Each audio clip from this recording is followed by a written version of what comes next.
Very good afternoon to all. Welcome back to our Department of Medicine academic feast. Today we have with us Dr. Vikram Mathews, sir. Sir is a professor in the Department of Clinical Hematology. As you all know, sir has been a very well-known figure to all of us and someone whom we look up to. So academic interest fields are like myeloid malignancies and allogeneic stem cell transplantation per se. So for our topic today, it will be approach to acute leukemia. It's mainly meant for a level of PG students, but anyone is welcome to listen to the lecture. And anyone who miss out on the lecture, please feel free to visit our Department of Medicine YouTube website, which where this lecture will be soon uploaded. Anyone, if any doubts, please feel free to ask sir directly, or maybe put down your questions in the chat box. Over to you, sir. Thanks a lot again, sir, for agreeing to take this lecture for us. Thank you, sir. Okay, good afternoon, everybody. Thank you for this invitation. And over the next approximately 45 minutes, I'll try and do an overview of an approach to diagnosis and management of acute leukemia. So acute leukemia, by definition, goes for practically all malignancies, but here it's related to hematological malignancies, uncontrolled proliferation of immature hematopoietic cells. There are two main features of acute leukemia: the uncontrolled proliferation and arrested differentiation. I'm not going to go into details of pathogenesis. All of you all are aware, goes with most other cancers, drugs, radiation, viruses, mutagens, chemicals. For our practical purpose, for an individual patient, it's almost impossible with the rare familial conditions to really attribute a particular cause. There are both inherited and pre-leukemic conditions that can predispose or develop a patient to subsequently develop leukemia. When you talk about arrested differentiation and uncontrolled proliferation, this is an illustration of what happens in acute myeloid leukemia. This is the normal ontogeny from a stem cell to a neutrophil that all of you all are familiar with, going back to your physiology days. But in leukemia, what happens is, due to a series of driver mutations, this differentiation is arrested, and there's uncontrolled proliferation of these immature cells called myeloblasts, which results in acute myeloid leukemia. And essentially, a similar phenomenon happens in lymphoblastic leukemia, whether it be B or T cell, at the expense of the normal functioning of that organ, which is essentially the bone marrow. As a result, the normal elements of the bone marrow, red cells, neutrophils, and platelets are reduced, and their respective symptomatology arises, which again, for a fairly focused audience, I don't need to elaborate further. It can practically infiltrate any organ, so leukemia can present as mass lesions, can present as hepatosplenomegaly, can involve the kidney, can involve the central nervous system, and so practically any organ system can be involved. When you talk about diagnostic methods, broadly, you look at morphology and cytochemistry, but often this is inadequate to make a diagnosis, and you rely on additional technological tools like immunophenotyping and more advanced molecular techniques like cytogenetics, FISH, and molecular assays like PCR, RT-PCR, and more recently, next-generation sequencing has become almost standard of care, at least in some aspects of leukemia. But I'm going to focus on some of the basic aspects, and hopefully some of you will go back and look at your standard textbooks that you follow. But I think getting the basics right is important. So if you talk about leukemia as of acute myeloid and lymphoid blasts, just at morphology level, generally, myeloid blasts are much larger than lymphoid blasts. They have much more abundant cytoplasm than lymphoid blasts. The nucleus is what we call open, and the nucleolus is prominent in myeloid, and it's the opposite in lymphoid blasts. There's often prominent nucleoli, about 2 or 3, and lymphoid blasts is not so easy to see. I'll show you some pictures just to illustrate that. When you talk about cytochemistry, it's often used to complement morphology. So in myeloid blasts will often be peroxidase or Sudan black positive, while lymphoid blasts are negative. On the other hand, lymphoblasts tend to be periodic acid shift positive. Immunophenotyping, the cells express various antigens on their surface. By using fluorescent antibodies tagged to that, using a flow cytometer, you can actually characterize the pattern of these antigens that are present on the cells and use that to help you come to a diagnosis of the subtype. So this is an illustration of lymphoid blasts. So this is, let's take this as a prototype. You can see there's almost no cytoplasm. Almost all that you're seeing is nucleus, very condensed chromatin. Nucleoli are not prominent. All the blasts look kind of similar.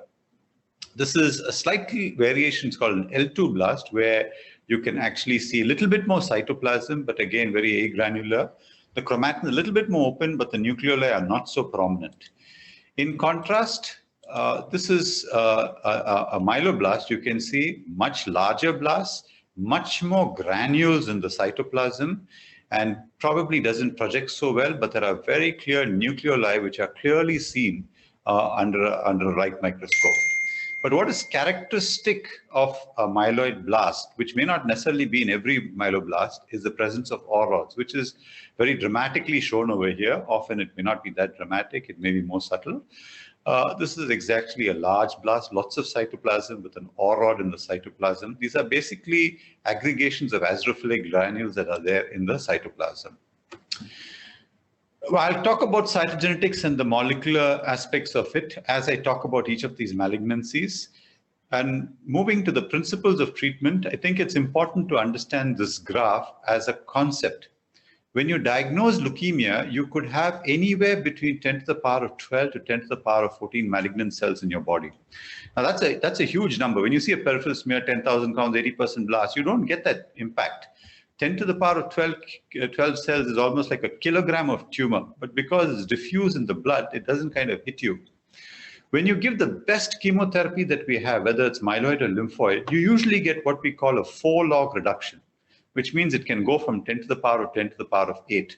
By that time, the number of blasts, that is 10 to the power of 8 is still almost 100 million, is diluted within the normal cells to such an extent that it cannot be picked up on a bone marrow.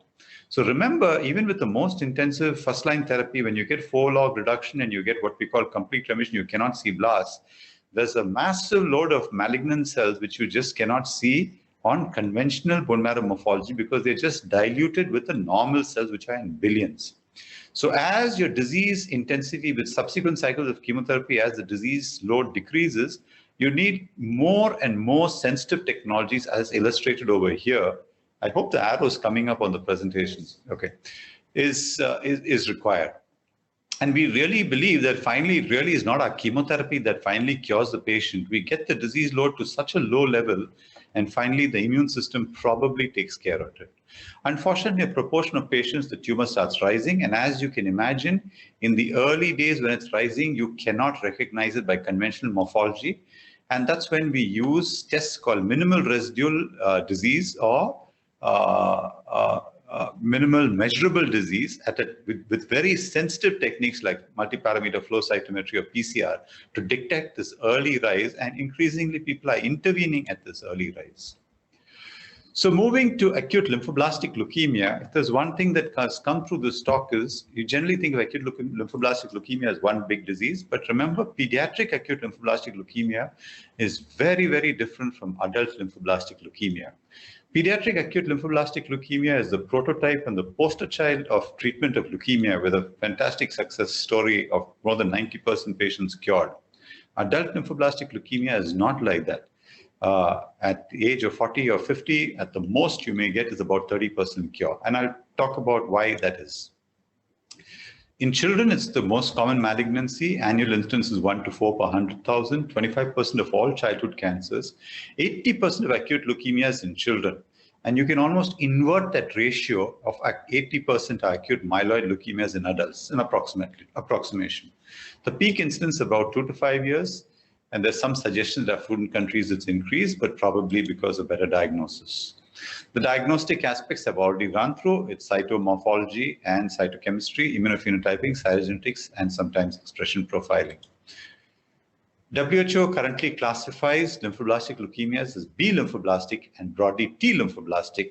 Within B lymphoblastic, if you have certain characteristic molecular signatures, then you call it by that name. So for example, it would be translocation B-cell lymphoblastic leukemia with translocation 922, B lymphoblastic leukemia with 11q23. When you don't have that, you just say B lymphoblastic leukemia. Similarly, T lymphoblastic leukemia, and within that, there's a subtype called early T-cell precursor phenotype. I'm not getting into the details. This is associated with very poor prognosis. The classification, the earliest classifications is actually still very relevant. It's actually based on only 2 factors, the WBC count at presentation and the age. Children less than 1 year and older than 9 years have a worse prognosis than those between 1 and 9 years, and those presenting with WBC more than 50,000 have a worse prognosis. There are many subtle variations to this used by different groups. It's a crowded slide, and I really don't expect you to remember all this. If you ever do hematology, or if you are involved in treating leukemia, you take a protocol, and within that protocol, there'll be some variation in the classification, and you follow it. But the principle is broadly the same. Acute lymphoblastic leukemia at presentation can mimic a number of conditions, including bone marrow failure, autoimmune disorders. And in children, it's not unusual for people with juvenile rheumatoid arthritis to be misdiagnosed when they are actually acute leukemias, because they present with severe joint pains at times and can actually mimic this disease. For those who have not read this book and who are interested in understanding the evolution of the treatment of ALL, this is a fantastic book by Siddharth Mukherjee. Most of you all may have heard about it. Actually, if you look at an ALL protocol, it's very difficult to understand the rhyme and reason why protocols developed in a certain way. To read this book, he takes you through historically every single development, and it's actually quite an amazing story. This is another person called Yellaprada Subbarao, who plays a prominent role in that book. Most of you all may not have heard about him, but he was instrumental in the work with folates and antifolates. And if you read Siddharth Mukherjee's book, he'll tell you how he worked with Sidney Farber in the early days to produce the first antifolate therapies. Methotrexate and all that are much later derivatives, examples of that, which have been used, and how this has revolutionized the treatment of acute lymphoblastic leukemia. Folic acid, of course, is used by every pregnant woman, probably your mother and my mother, and so it has been very significant impact on the lives that most people lead today. Acute lymphoblastic leukemia, the elements in treatment is there's a 6-month period which goes through multiple phases.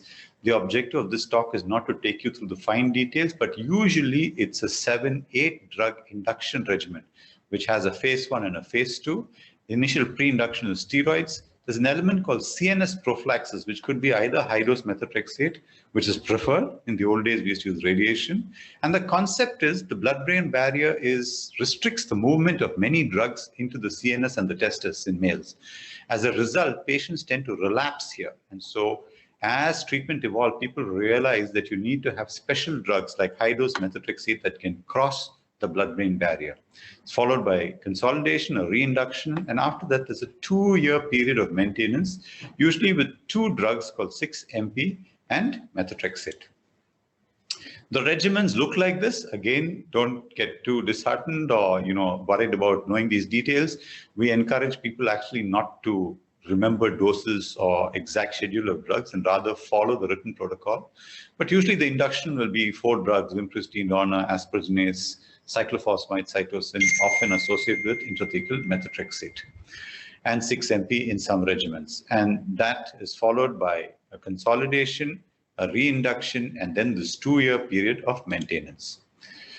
With that, when you start treatment, you must remember the concept of tumorlysis syndrome. Okay, so what is tumorlysis syndrome? When you treat ALL is very sensitive to steroids. And when you treat ALL, you can end up with a situation where you suddenly develop acute renal failure, hyperkalemia.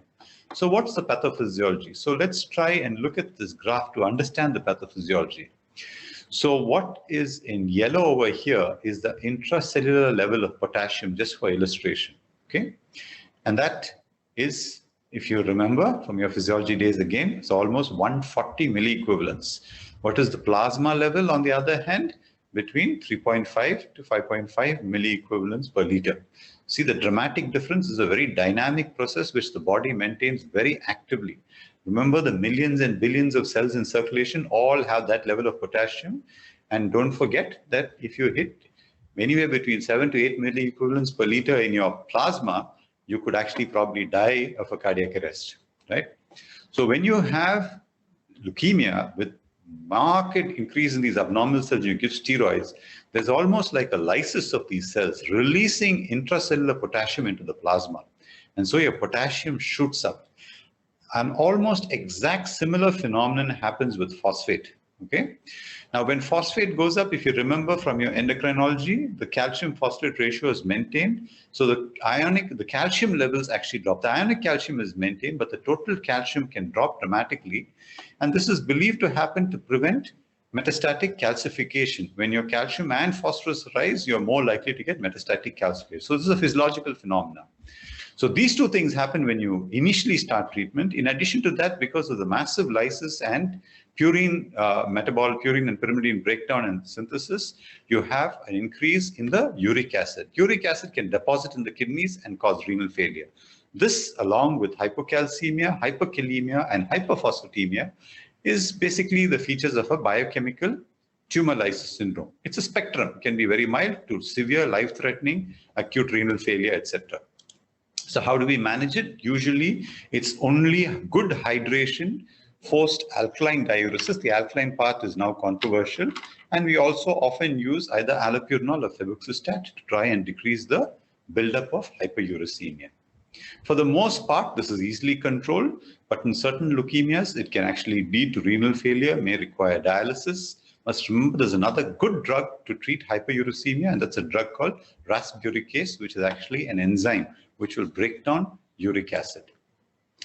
Now, if you look at the survival curves of acute lymphoblastic leukemia, this is the 70s, this is going on to the late 70s, 80s, and today in the 90s, I can tell you in pediatric lymphoblastic leukemia, almost 85 to 90% of children are cured.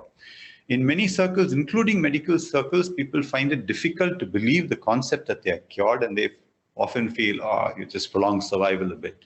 I really want to stress the word they are cured, and they go on to lead perfectly normal lives. This is an illustration of some of our patients over the years.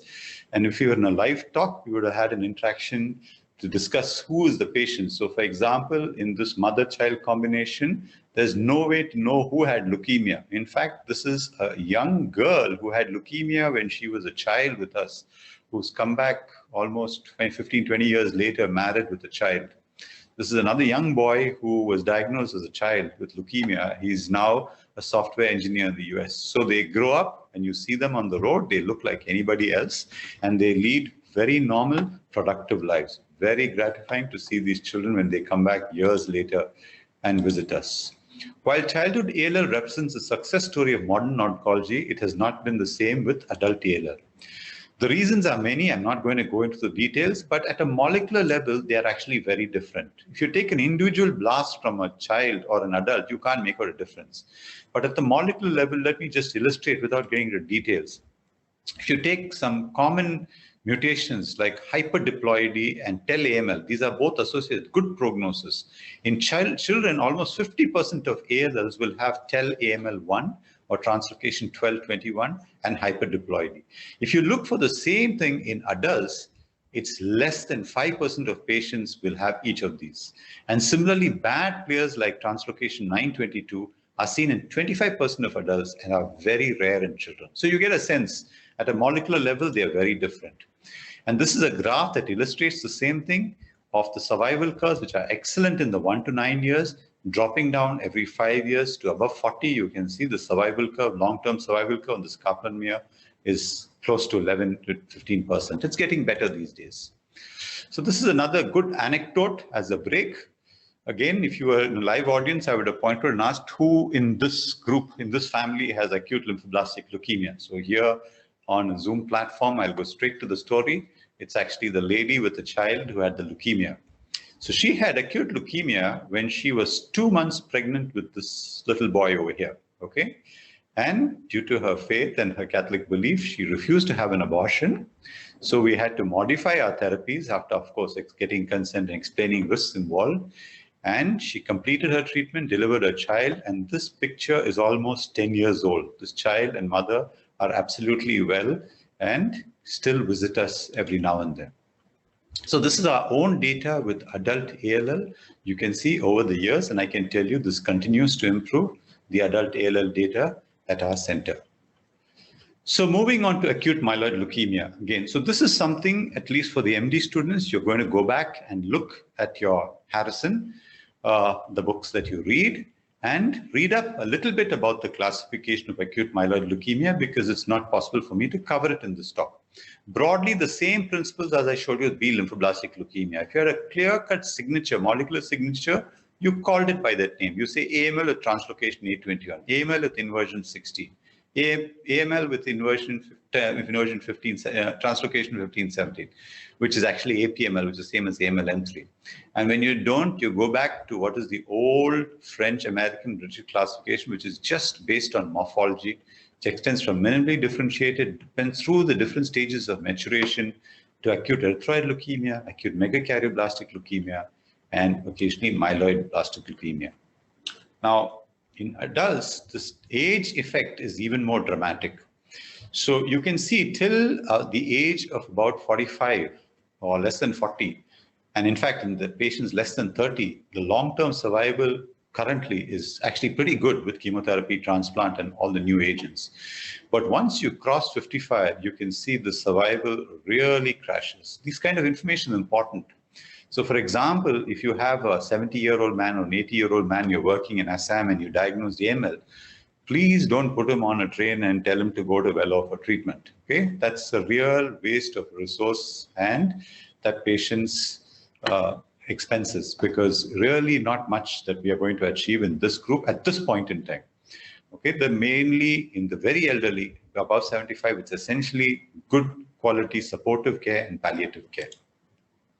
The classification, this is what we call the European Leukemia Net risk stratification, divides AML essentially into favorable, intermediate, and adverse. If you remember one or two of these, it's useful. 821 and inversion 16 are called co-binding factor leukemias associated with good risk. The intermediate is for the most part normal karyotype, but at a molecular level, they can have what's called an NPM1 mutation. Adverse, again, are complex karyotype, and there's a whole lot of others, monosomies, 922s, 11q23. At this stage, I don't expect you to remember all of this, but remember, AML can be classified into favorable, intermediate, and adverse, and this is important because it has an impact on the type of treatment we offer these groups of patients. We know that patients with favorable risk group do much better in terms of overall survival with current therapy. In addition to some of the markers I showed, there's an explosion of molecular markers. And the objective is not to confuse you here, but just to say that it's a field that is rapidly progressing in AML. It's really an exciting time to be in AML, both at a molecular level and at the number of new therapeutic agents that are coming up in this field. So for those who are interested in reading of the challenges in treating AML in India, it's an article that I refer to you. It's freely available online. It walks you through our challenges of costing. Only a fraction of patients actually can afford standard therapy in a predominantly self-paying system as exists in our country. We have huge problems with multi-drug resistance infections and fungal infections leading to early mortality, which we are constantly struggling with. And once patients go to ICU, the cost can be very high to treat and newly diagnosed AML. But when you do treat, you usually use a combination of cytosine and anthracycline as induction regimen. And the induction, if you remember that graph that I initially showed you, has to be followed by some kind of consolidation, either chemotherapy, autologous, or allogeneic. There's no role for maintenance therapy. How do we decide who to give chemotherapy, who to do an allogeneic transplant? And the philosophy is basically like this. If you do allogeneic transplant, you have a high risk of TRM, stands for treatment-related mortality, but if you survive that, your relapse is very low. If you do chemotherapy alone, that's non-myeloablative chemotherapy, your treatment-related mortality is low, but the chance of relapsing is very high. So essentially, we know from experience and from published data that patients with good risk AML, with just 3 cycles of high-dose chemotherapy, have almost a 60-70% chance of cure. So we will not offer an allogeneic stem cell transplantation in this good risk group of people. We would just stick with chemotherapy. If they relapse, we would consider allogeneic transplant. On the other end of the spectrum, we have high-risk leukemia, where we know with conventional chemotherapy, the cure is less than 20%. In these patients, we will certainly err on the side of doing a transplant because we know that the long-term survival of transplant exceeds 50% even within this particular group. The intermediate group, for the most part, we tend to err on the side of transplant. though there are certain subtypes where you can get away without doing a transplant.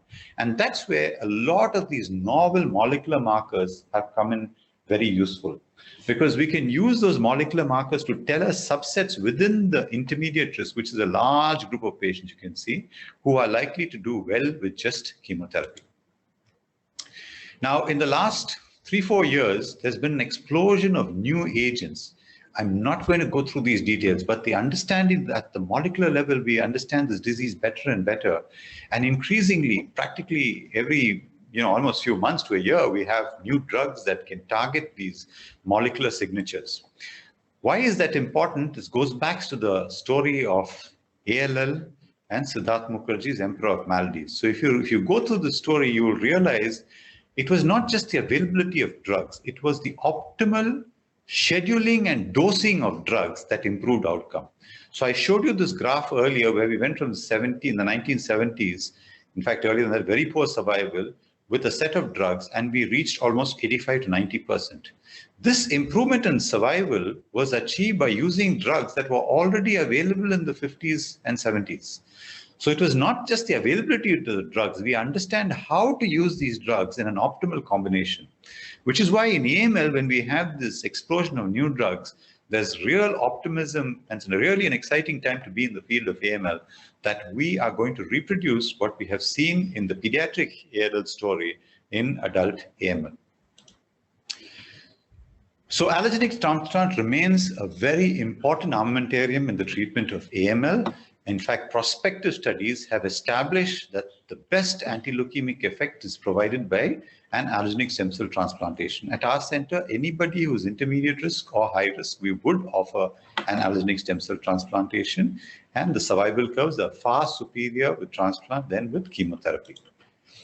This is our own data with allogeneic stem cell transplantation, a fairly large group of patients with very mature follow-up. Actually, this is getting into the details.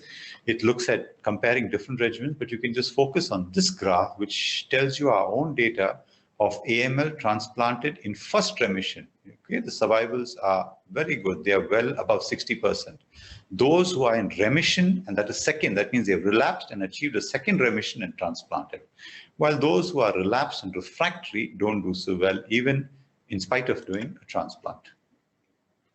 I'm going to spend another 10 minutes on acute promyelocytic leukemia. By classification, conventional classification, acute promyelocytic leukemia is just a subtype of acute myeloid leukemia. But in fact, it's a completely different entity. So you can almost look at acute leukemia as ALL, AML, and APL. Okay? Acute promyelocytic leukemia, though conventionally classified as AML, is biologically, at a morphology level, biologically, therapy-wise, and response to therapy-wise, a completely different entity. It occurs in a much younger group of patients. It has a very distinctive morphology, multiple orods, and about 5 to 15% of all AMLs.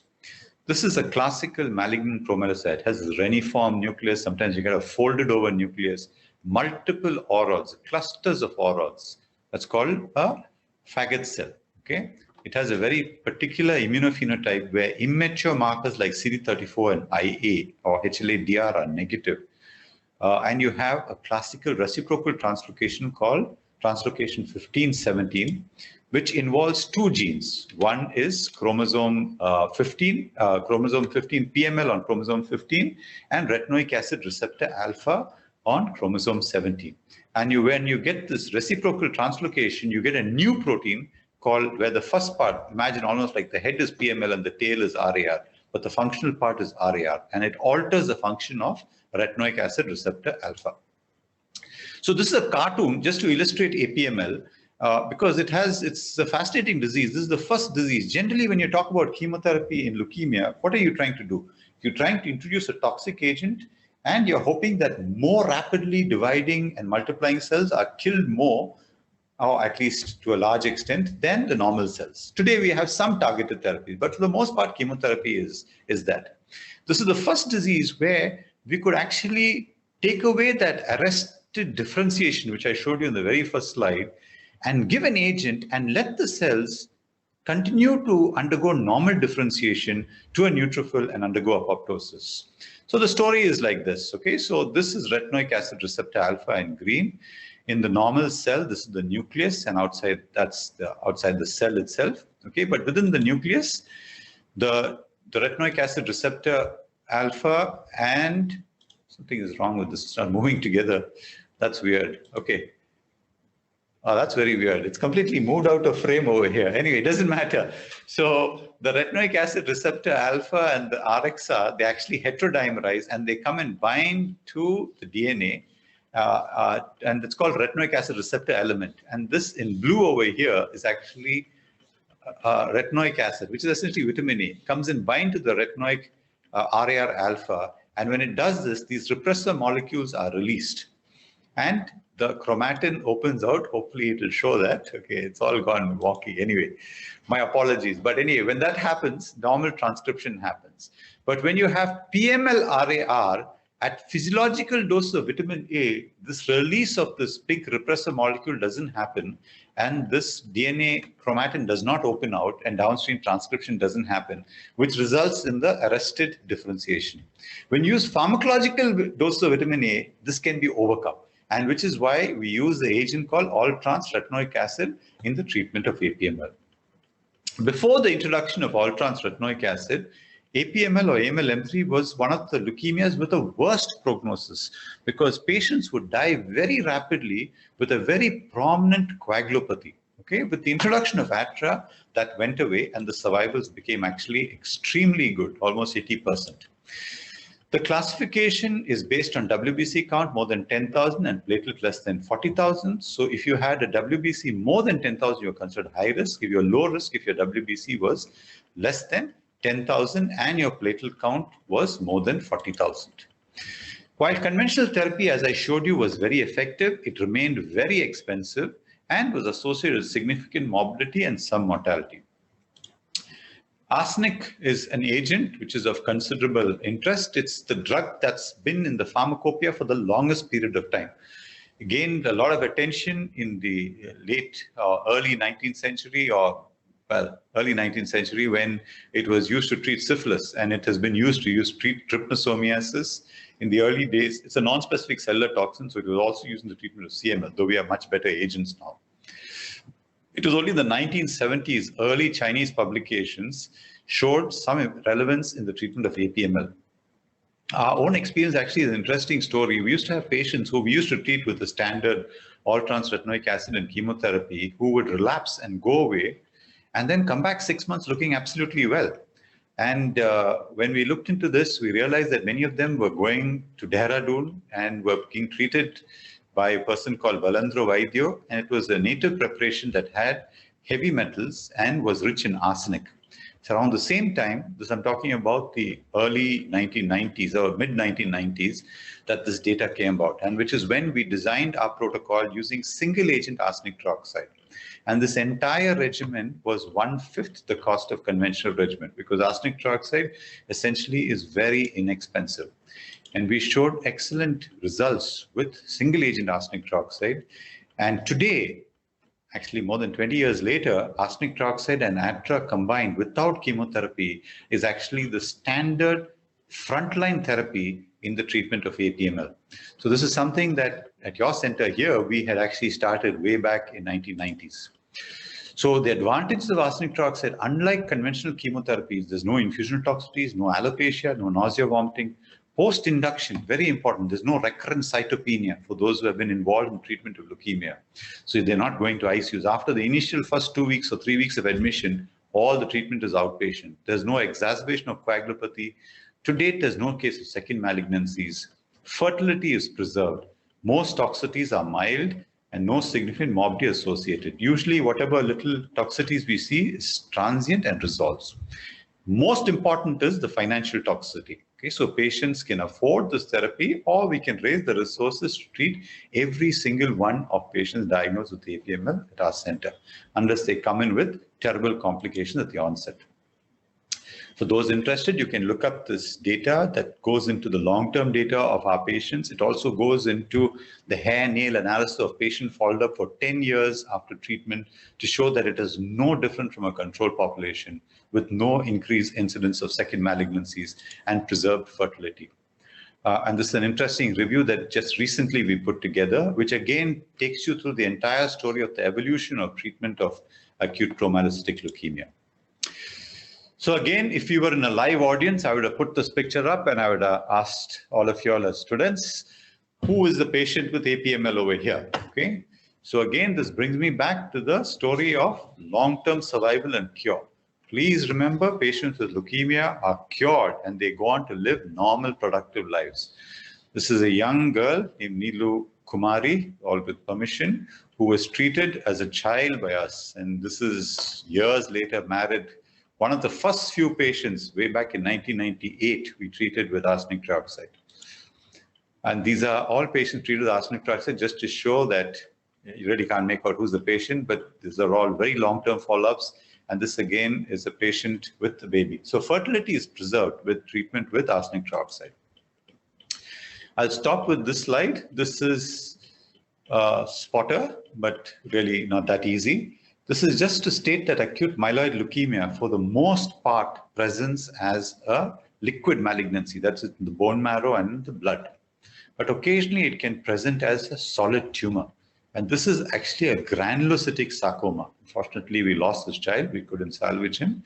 Presented very late. But Burkitt's lymphoma could also, to some extent, present like this. So it's difficult to make a diagnosis without a biopsy.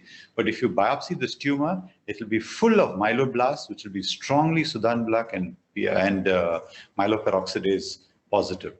And you treat myeloid sarcomas just like you treat AML, with high chemotherapy, intensification, with transplant or with chemotherapy. I'm going to stop here and we'll be happy to take questions.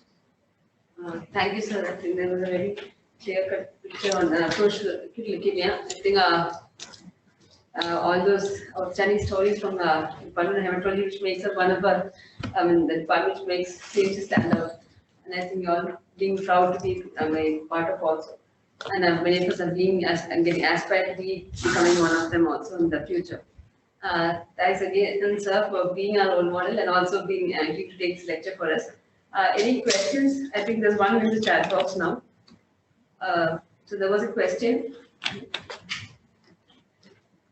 What's the role of auto stem cell transplant in relapsed? I think only answer is in relapsed AML for patients without a matched sibling or a matched unrelated donors.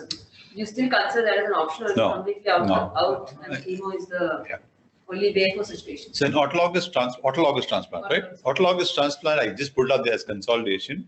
And even we used to do it. It's actually more effective than chemotherapy. But with the current regimens, drugs that we have, and the improvements in allogeneic, autologous transplant has taken a back seat. And for the most part, we don't do an autologous transplant in acute leukemia. You mentioned an allogeneic.